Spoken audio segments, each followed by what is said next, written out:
KSEB വൈദ്യുതി നിരക്ക് കൂട്ടണമെന്ന് ആവശ്യപ്പെട്ട് 111 പേജുള്ള ശുപാർശയാണ് റെഗുലേറ്ററി കമ്മീഷൻ കൊടുത്തിരിക്കുന്നത്.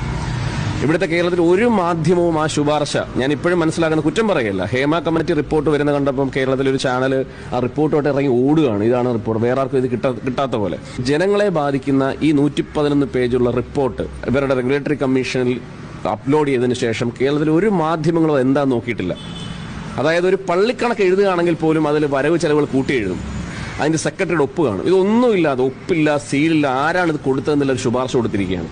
അതിൽ കണക്കുകളെ പറ്റി പറയുന്നില്ല, കടമാണോ എന്ന് പറയുന്നില്ല, കുറെ ടെക്നിക്കൽ ടേംസ് മാത്രമേ പറയുന്നു. ഇതുമായി ബന്ധപ്പെട്ട് ഞാൻ KSEBക്ക് ഒരു റൈറ്റ് ടു ഇൻഫർമേഷൻ പ്രകാരം ഒരു അപേക്ഷ കൊടുത്തു.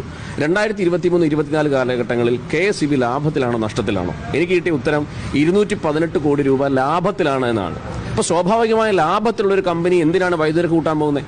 ലാഭത്തിലുള്ളൊരു കമ്പനി ഈ പറയുന്ന വൈദ്യുതി കൂട്ടാനുള്ള ശുപാർശ കൊടുത്തിരിക്കുന്നത് തട്ടിപ്പല്ലേ? നിങ്ങളിത് പ്രോപ്പർ ഒരു പരമ്പര ചെയ്യുകയാണെങ്കിൽ, നിങ്ങളൊരു ഡിബേറ്റ് ആയിട്ട് എടുക്കുകയാണെങ്കിൽ നിങ്ങൾക്ക് ഒരു മാസക്കാലം മുഴുവൻ ജനങ്ങൾക്കിടയിൽ നിൽക്കാൻ പറ്റുന്ന ന്യൂസ് ഞങ്ങൾ തരാം. ഇത്തരം ജനകീയ വിഷയങ്ങൾ ഏറ്റെടുക്കാൻ കേരള മാധ്യമങ്ങളും കൂടെ തയ്യാറായില്ലെങ്കിൽ ജനങ്ങൾക്കിടയിൽ മാധ്യമങ്ങൾക്കുള്ള സ്വീകാര്യത കുറയുന്നൊരു അഭ്യർത്ഥന കൂടി ഒരു ഇൻഡിവിജ്വൽ നിലവെക്കുകയാണ്.